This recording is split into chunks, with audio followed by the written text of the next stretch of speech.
Welcome to another insightful episode of Vastly Sage. My name is Amanda Dambuza. Today we talk all things entrepreneurship and funding. It's a question that a lot of entrepreneurs want answered is, how do I get my business funded? And to this end, I brought today my dear friend ZIZIPHO NYANGA, who used to be actually a chief an entrepreneurship officer at Old Mutual and now at UBank. So I cannot think of a better person to talk about this. How are you, Zizi? I'm good, Amanda. How are you? I'm really good. Thank you so much for being here. I'm so excited. First of all, let's talk about your journey, because I think that's important, because you are actually an entrepreneur as well. Tell us about how you got into that and a little bit about your journey. So I could really start by talking about how I got into the chartered accountant profession. Yes. My parents saw it fit to direct me towards that. At a young age, I was selling sweets and lollies, whatever I could sell. Yeah, hustling. I was hustling. So at Standard 4, my mother and my father sat me down and said, you're going to change schools and go to a commercial school where you're going to learn about business. That's how then I became a chartered accountant. They decided for me. Luckily, the decision that my parents made versus my skills and competences matched. So I really appreciate the mentorship, even though it wasn't called mentorship at the time from my parents. It was. The role models that are in your upbringing, your parents, are very important. So I then proceeded to be a chartered accountant, and then on the side, I was always having something that I'm selling, side hustle of some sort. I did my articles with Ernst & Young. After that, I went overseas on secondment. California, right? California, yes. And I was quite amazed by the creativity that Americans had. They could sell anything. They could create a business out of anything. So when I came back to South Africa, I knew that one way or another, I'm going to be in entrepreneurship. So I tried to be in entrepreneurship around 2008, 2009. The economic downturn, the worst time ever. The biggest I also failure. got burnt around that time. Biggest failure in my career. I bent my fingers, but I later used that experience in corporate funding entrepreneurs, knowing if I were in their shoes, what are the burning issues, what are the things that they are struggling with. So I later went to Old Mutual and then got promoted to become a CEO of Masizane Fund at the age of 35. Later on, I moved. Please, don't rush through that. It's like let's just keep going. Well done. Thank you. Oh Thank my you, gosh, I'm so proud of you. Thank you. Thank you very much. So I then left Old Mutual after 6 years, and I was going to become an entrepreneur full time. Unfortunately, because of COVID and other issues, I found myself dilly-dallying around the big decision of getting into full-time entrepreneurship. Or staying in corporate. So I took a 4-month sabbatical, which was great. I would really advise people to do that. Well, I know what you did with your sabbatical. You were cleaning your house. Which is therapeutic. You'll agree with me that it's therapeutic. I don't know. I don't clean my house on my sabbatical. You don't look like you clean the house. I delegate that function. I sit and watch my husband clean. So it's very therapeutic for me. I'd rather clean than cook. So I don't cook. I'm the my cook. husband cooks and I clean. So we're quite clear in terms of who's strong at what. So, but you enjoyed your time off. I enjoyed my time. I found myself, I had been on a rat race, treadmill, going fast, nowhere. So I really appreciate that time. And while I was still thinking, what am I going to do? Obviously, money has to come into the bank. Of course, yes. When it's not coming in. It's a problem. So this opportunity came to me to become the Chief Entrepreneurship Officer at Bank, which was really a continuation of what I was doing at Masizane, but now more on a commercial level rather than development finance. So I'm enjoying the space. So you know what I think what intrigues me about you is that you bust this myth that entrepreneurs are extroverted people only.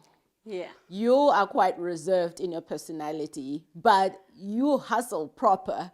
How do you reconcile that? Because a lot of people always ask, I'm reserved, I'm an introvert, I don't know how to approach people to sell things or to grow my business. I don't know how to do business development. How would you advise somebody who's got a personality like yours? By the way, I hear you say you are reserved, but I've watched you in action. You are a kick butt, okay? and how would you advise them to just find their voice, even though they don't have a loud personality? You know, I'm an introvert, but I've learned to educate people that introvert is not only about a personality and talking. My version of being an introvert is that I draw energy from within. From within, yes. So I really enjoy reading, being in my own space and really trying to reflect on what is going on. I've learned, though, not to be under pressure through extroverted people like you. When you go to networking, entrepreneurs have to network. Yes. Entrepreneurs have to go out there. You're not going to get business sitting at home and saying, I'm an introvert. Yeah. Things are not going to fall on your lap. Yeah. So I've learned to network according to my personality. So I do very well one-on-one. So I walk into a room and I'm comfortable in my own skin. I don't necessarily have to announce that I'm here. I will sort of scout the room and figure out, who's who. What's happening. Who's like me? Let me find them. Even if they're not like me, what are they talking about? I could sit there and listen to what they are talking about, as long as I've gone to that networking event with an agenda in mind that I'm going to look for leads, I'm going to do business, either in my corporate head or in your entrepreneurship. My entrepreneurship ventures. So they have to be deliberate and strategic about why they're going there. And I think that's important because, funny enough, and I think I've had this conversation with you as well, whilst personality type, I could also be classified as extrovert. I'm actually one of those people who are kind of in between, but more I can handle external energy and it does give me that fuel, but actually I get a lot of my motivation and drive from myself. Yeah. So I'm also that person that literally withdraws sometimes when I get tired of the energy. As much as I love it, it is exhausting. But you deal with entrepreneurs and you've dealt with entrepreneurs for many years now. And I think they are very special human beings. They are. They are. And I mean, I can trust that coming from you, being an entrepreneur and a successful one in your space. Entrepreneurs vary. Some are very demanding. Some don't even know what the mandate of that particular organization is about. One has to wear different hats as you help entrepreneurs. I'm very passionate about creating rather than just consuming. I'm passionate about, particularly the African nation, building businesses that are generational, so that even if you die, you leave something behind. Continues, So I always assess the entrepreneurs that I deal with, whether through my team or me directly. Do I have to support them in the journey and educate them that you can't simply take a business plan to a consultant and pay them to do your business plan and then come to me as a funder and say, fund me. Then I say, please give me a 1-minute elevator pitch. You have no idea what is on your business plan. So it's a problem. So people are just trying to get funding for businesses they even themselves are not clued up on. It's a problem. Then they blame funders that the institutions, you can't get funding and banks are not funding, only to find out that entrepreneurs didn't do the homework that they were supposed to do. I can believe that because I get a lot of people ask me, Amanda, I have an idea, I want to start this business. Where do I start? I'm like, excuse me, now I must do your work for you. You know, how about you get on the internet and type, research. I want to do this business, and how do I? And I don't know what it is with people, with some people that start businesses or don't start businesses, because an idea is not a business. No. And a business is when you start working on it and start invoicing and start collecting money and build on that. Yeah. Then you're starting to have a business. But I think people fall in love with the perceived glamour of being in business, and they think that everything is gonna fall on your lap, especially because you're a black woman. Everything is gonna fall on your lap. Exactly. You also run an organization called Makoti Assist. Yes. We must talk about Yes. Makoti Assist, because I just think it's such an awesome concept. Yeah. What do you do at Makoti Assist? So Amanda, I'm a modern woman. I'm an ambitious woman. I really am quite And a determined. chartered accountant. And Let me just remind our viewers. I'm unapologetic about the dreams and the vision that I have for my life and for my kids and their kids. Yes, Right? yes. So I'm not only working for myself, I'm working for my kids and their kids. Yes, You know, the generational legacy that I was talking about. So Makoti Assist came about from the need, firstly, myself. I had a problem. Here I am, ambitious, facing a lot of expectations at work, a lot of deadlines and pressure. Yeah. At the same time, I'm married to a Xhosa guy. Yeah. I'm Xhosa myself. I Yes. know the expectations from society and the community at large in terms of Makoti duties. Now, I just could not do what I was supposed to do or expected to do. Yes. I realized that there are people at home, particularly where I come from, where women, in particular in rural areas, are unemployed.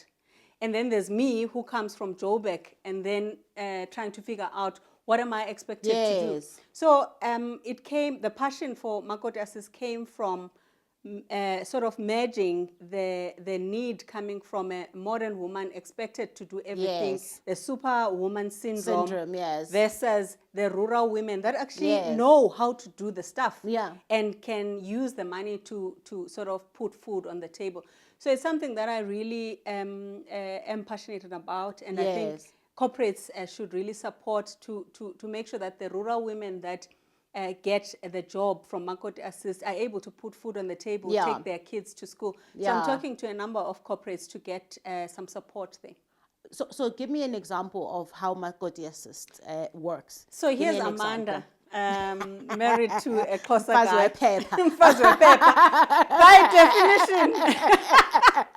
By definition.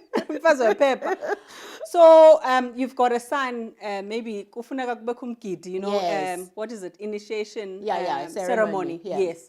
You are in Joburg, you are busy, you're running your businesses, all the things that you do to make money and take care of your financial needs. The initiation ceremony requires that your son goes to the Eastern Cape for a period of time. Who is taking care of your son, making sure that they get food and nutritious food. And by the time the ceremony is due on Saturday, you're supposed to make umqombothi, you're supposed to do all these things before Saturday itself. Let's say there's a board meeting on Friday and you can't get out of it. As they usually are. Now, you will be stressed if Makoti Assist wasn't there or you don't have social capital. So that you ensure that even though you are stuck in Joburg, you want to do stuff. Someone is taking care of your guests. Someone is making the traditional beer. Someone is doing the groceries and cooking the traditional food, sempe beans and all these things. When you're just project managing. I love it. Absolutely. But it doesn't absolve you as a Makoti. You still need to be seen as at the forefront of this thing. But I think for me, mental illness, mental wellness is very important to me. There's a lot of people that suffer from mental illnesses.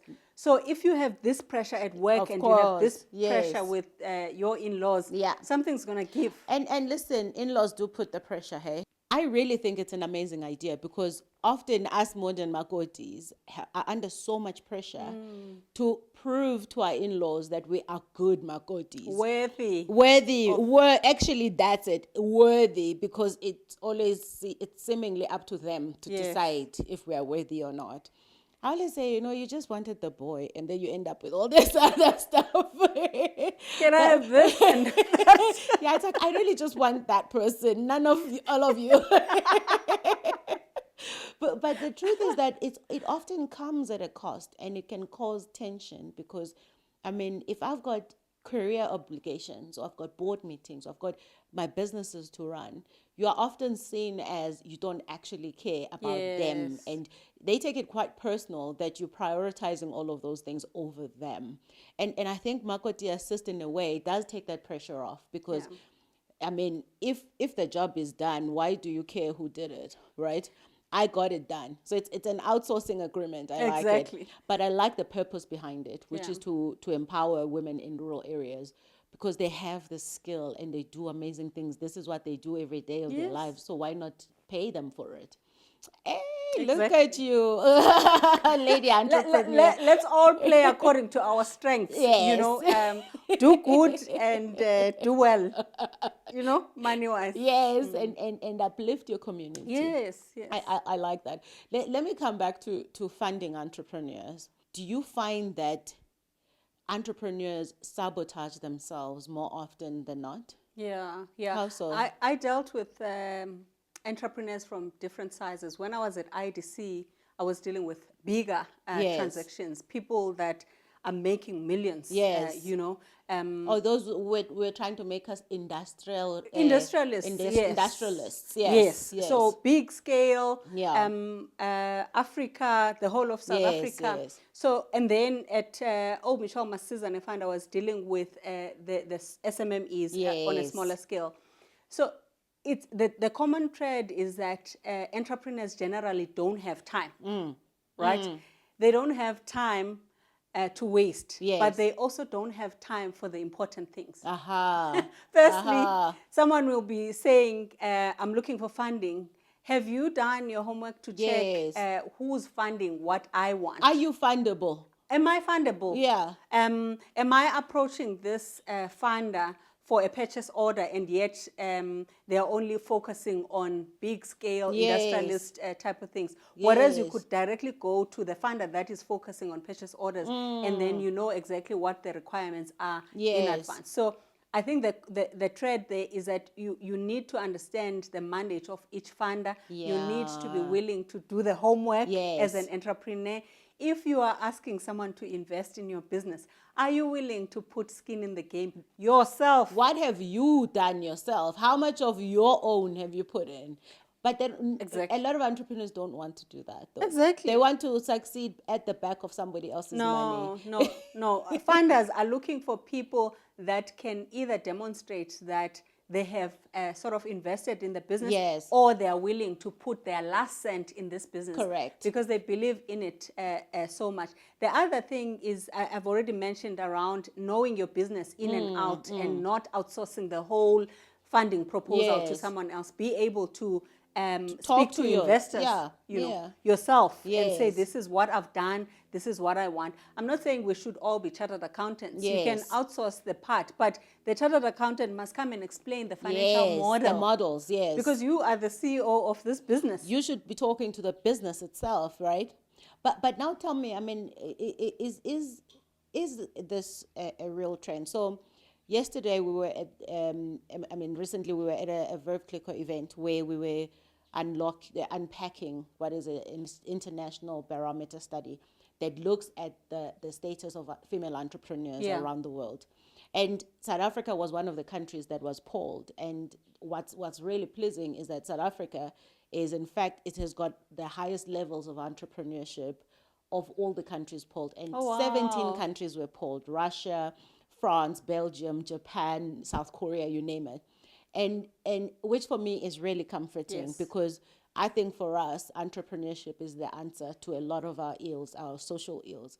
But my question is, one of the results from the study is that 54% of women consider themselves entrepreneurs. Do you find that through your work that there are more and more women coming into entrepreneurship? And if so, what sort of levels and are they reaching success is the question, or do they die at the initiation stages or the first 3 years? I think there's more women coming to the fore looking for funding. There's more women who are resourceful than men. So women are more resourceful and more creative. Yeah. They can use R1 and create magic. Yes, Versus yes. our other gender. They wouldn't know what to do with R1. You know, so there's a lot of creativity. But I've seen in my line of work, both from an IDC, Old Mutual, even at Ubank, that some people come with their spouses and they partner. And you find that if the partnership works, it really works. It's if magic. it doesn't work, disaster. It's a disaster. Oh dear. Because women pay more attention to detail. Yes. Women are scared of debt, irresponsible debt. Yeah. Women value financial reporting. Yes. Even though generally entrepreneurs struggle with the concept that, of financial management and financial reporting. But there is a lot of improvement in terms of women coming up. It's still not enough. Yes, it's still not enough, because you will agree with me, Amanda, that we have a lot of responsibilities as women, linked to the conversation we had with Makoti Assist. You're a woman, you're a businesswoman, you're a mother, you're a wife. You are expected to do all these things. So it could be a barrier of entry for many women who want to be in entrepreneurship, but they can't. In fact, one of the results said that they feel it's riskier for women to start businesses. However, there's also, I think, a large number of women, probably about 61%, said it's harder to have work-life balance when you're a woman entrepreneur.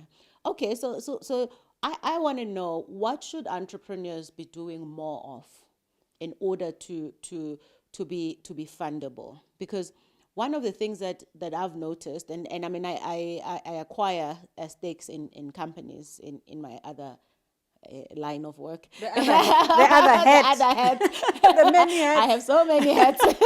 You see? Yeah, you and I both. Yeah. So you know what is it about the journey of entrepreneurship that many need to be looking out for, that they should be doing well? Because when I do acquire these stakes, some are great businesses, but they use their businesses for lifestyle reasons. Yes. So they erode the value in that way, because you're going to have to take out all of that when you're working out what the true value of the organization is or of their business is. So what are the things that they really should just be doing from the onset, from the start when they start this business? And I'm not talking go and register a company, have a tax clearance. You've done all of that. You've done all of that. What is that first foot forward, and what should they continue doing? The first thing is that they must separate their personal expenses from their business. Yes.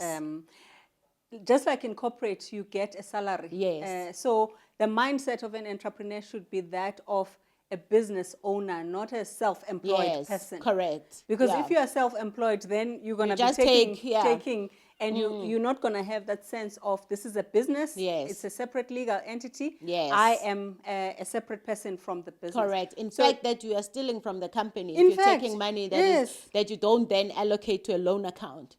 Yeah, exactly. So separate your business finances from your personal ones. Yes. Do a budgeting.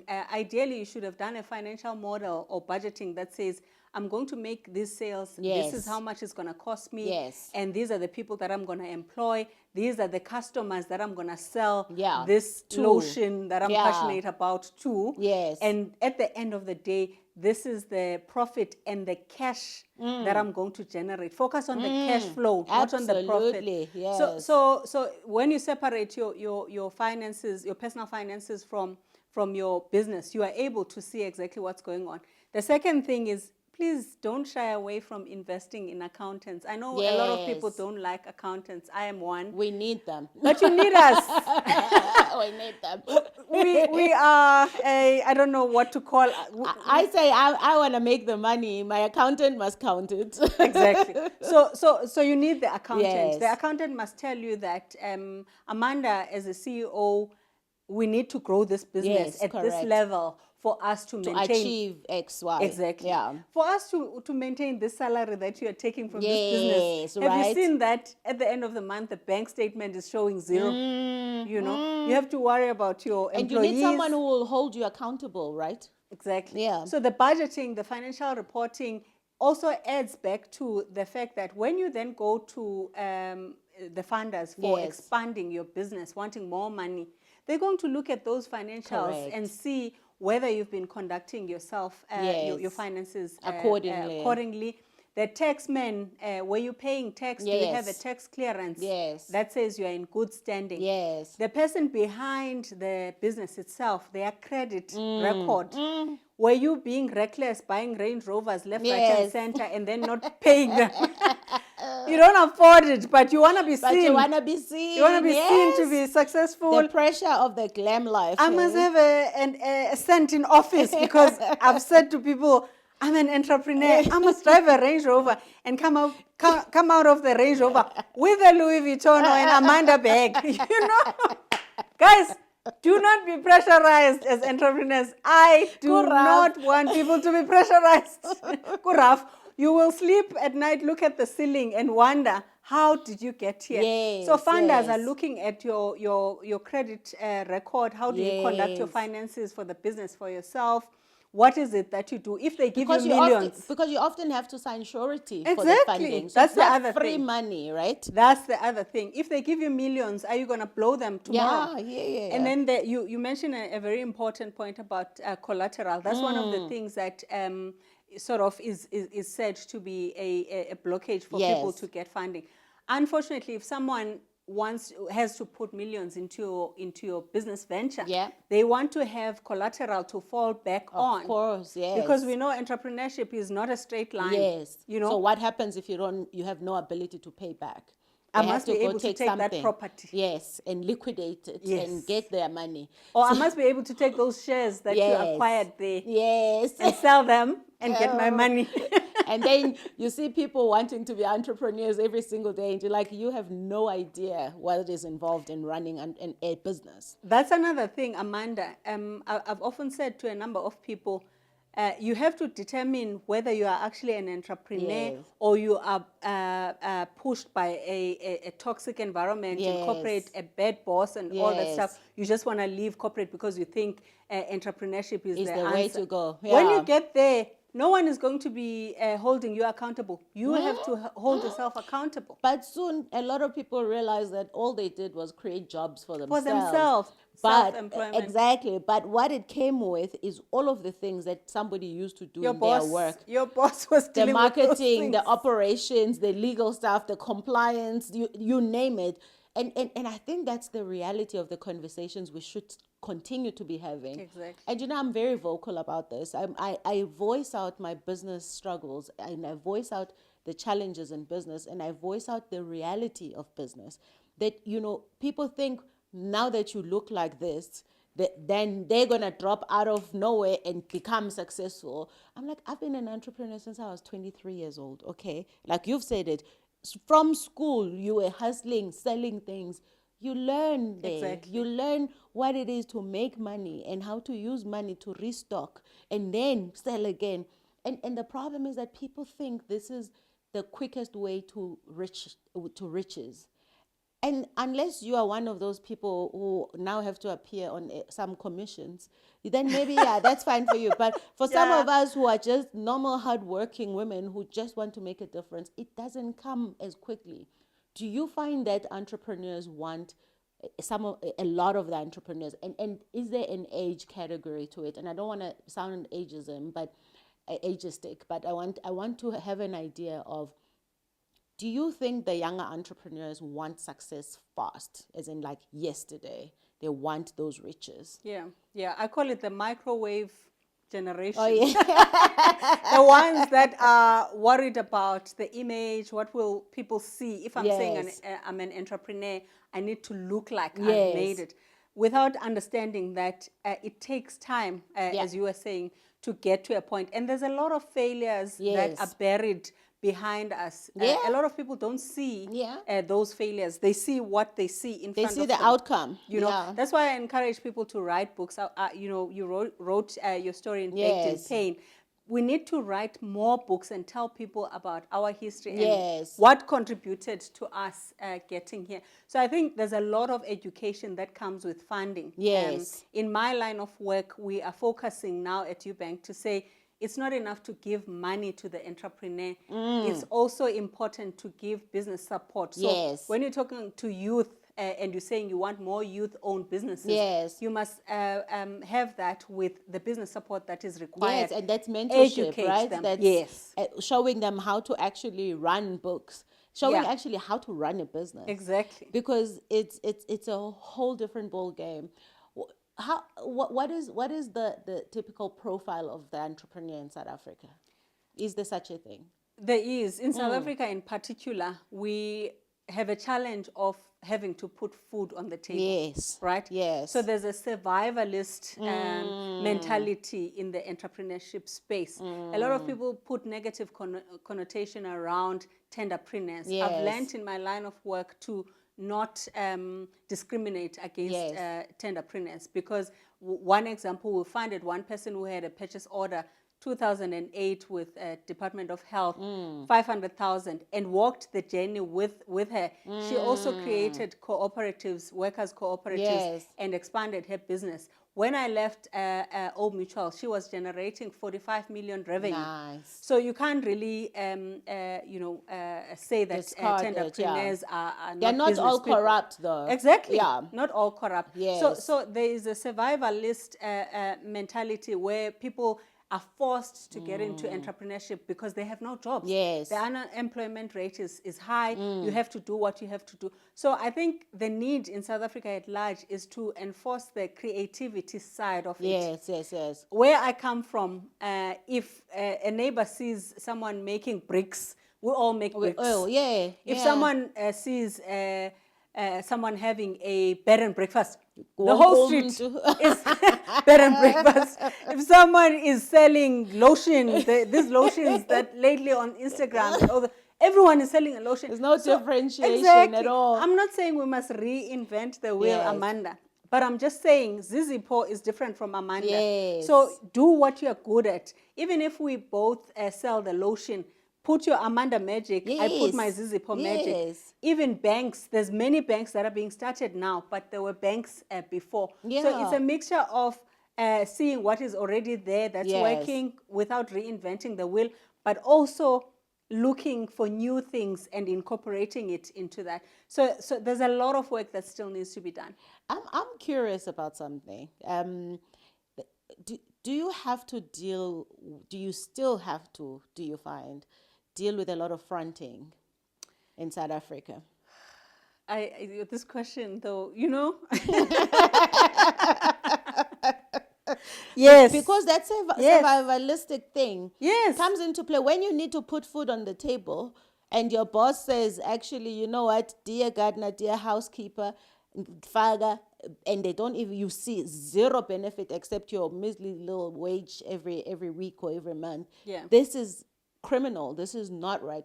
Are you still finding that? And by the way, it is not often as unsophisticated as just, rudimentary type transaction.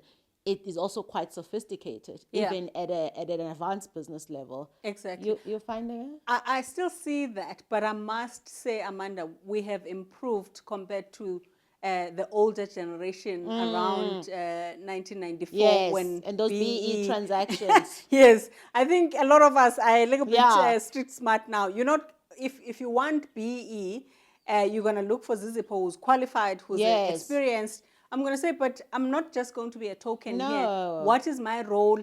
And I want to contribute Yes, to this so yes. that I feel like I'm And entitled what is my benefit? to sit here and make a difference. Yes. I have a right to sit at the table.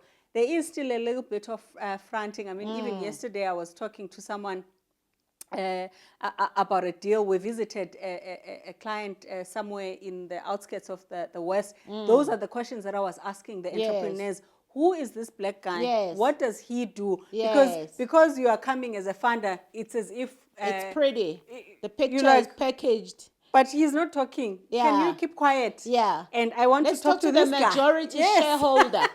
Then I was pleasantly surprised when I spoke to the guy, and I found that he's qualified. He's Nice. qualified in the field. He knows what he's talking about. Yes. But there's still that thing at the back of your mind where you're like, I wonder. must check this. Yeah. I must check. Yeah. I really like to stick with this conversation around what does the future look like for South African entrepreneurs.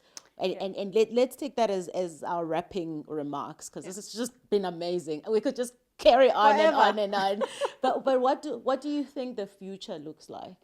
So I think the future for SMMEs in South Africa revolves around creativity, technology. We've seen, because of COVID, Yes. that people needed to Uberize their businesses Yes. if they were going to survive.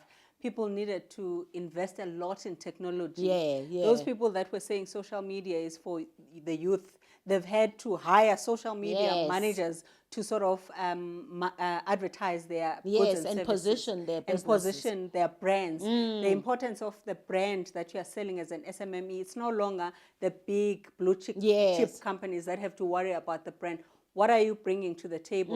The promise that you make on Instagram, selling us furniture or selling us clothes. Yes. When I actually put my money into your business and buy that item, do I experience the promise that you made Yes. on social media? Yes. When you're working with your team members, do you force them to now sit at the office, or you want to see them working productively even if they are not in the office? Yes. So the use of technology, both as a resource for your employees, how you deliver your products and services to your customers, how you evolve and scale up your Yes. business. Maybe you are selling a few items when you expected people to come to your brick your and premises. mortar retail store. Yes. Now the world is open for entrepreneurs in the whole world, not just in South Africa, to use technology for their benefit. Also, I think it's about collaboration. We've seen, particularly as SMMEs, that no man is an island. Yeah. If you want to have 100% of zero, Yeah. you will have zero. You'll have nothing. Let's say there's someone who's got a better skill, better Yes. networks, and can And help better you strengths. grow. Yeah. Exactly, help you to grow Yes. the business, and says, give me 30%. 70% of something is better than that 100% of zero. So collaboration, technology, and flexibility around how you draw value from your employees as an entrepreneur. And let's stop being a jack of all trades as SMMEs. Find a way of, even if you use freelancers or whatever you can Absolutely. do. You cannot do everything on your own. Take that pressure off of you. But I also think the one thing, and you've said it, entrepreneurs need to learn, first of all, how to manage themselves. But also then, because you can't lead anyone if you haven't led yourself. Exactly. And some entrepreneurs make for the worst leaders, because they probably are great at the idea that they came up with, but they suck at managing people. So it's understanding what are your strengths and play to that, and find help where you need to balance your own strengths. I've absolutely enjoyed this. I want to ask you before you go, what are the kind of businesses that you believe get funded the most? So I said in the beginning, funders have different mandates. Yes. So people will fund what interests them. Yes. But a combination of a commercial viability and a social impact. People want to help people that can help others. Yes. So it's not enough to come to a funder and say you want 100 million and you're the only one. You are the only beneficiary. You've just won a tender for 100 million. And when I ask, where are the employees? No, I'm the only one. I'm just going to buy the bottles of water and then deliver them and to the... And they refer to themselves as we. Yes, I know. So as much as it needs to make commercial sense, there's a lot of pressure on corporates and funders to help people who not only help themselves, but help others. Yes. So the social impact and the developmental impact and stretching the rand goes a long way. And what I always say is that, businesses with a stronger purpose have got longevity. Yes. And if you're trying to solve a social problem, a social ill, I'm finding that those businesses have got the legs and they've got interest from funders. So I'm glad you're saying this, because I've always known it. Yeah. Now they've heard it from the expert. Maybe they'll believe it. Thank you so much for your time, Zizi. It's just been amazing to have you. Thank you so much. Thank you, Amanda. I really must say you're doing a great job. You're not only focusing on making money, you're focusing on making a difference. You're focusing on multiplying Amanda, you know, not just one Amanda, many more others. I think it's a call to action to those that are watching. What can we do as women, as Black people, as professionals, as entrepreneurs, to not only make sure that we take care of ourselves, but we take care of the community around us? The ecosystem matters. Hey? Yes. I think my success is determined by how many other people are succeeding around me. So thank you so much. And I can attest to that. You're not just saying it. Actually, I must tell you before I go, how I met Zizi. She was one of the judges when I won the Veuve Clicquot Boss Award. Yes. So if I'm all this, blame it on her. Thank you so much. I appreciate your Thank time. you so much. And those insights were just amazing. I hope that, you know, you've taken so much out of this, and that you can start to look at your business in a different manner, and that you can start from the ground doing the right things, because that is what sets you up for that funding opportunity. And remember, she said it, as a business owner yourself, you must be credible. You must have a verified credit record. You must actually manage your finances with integrity, because nobody is going to hand over millions of amounts of their own check to you without those checks. So I hope that this has been insightful for you, and you've got practical things that you can do to change your life. And please go for it. Don't hold back, but do it right. Until next time, thank you so much for tuning in.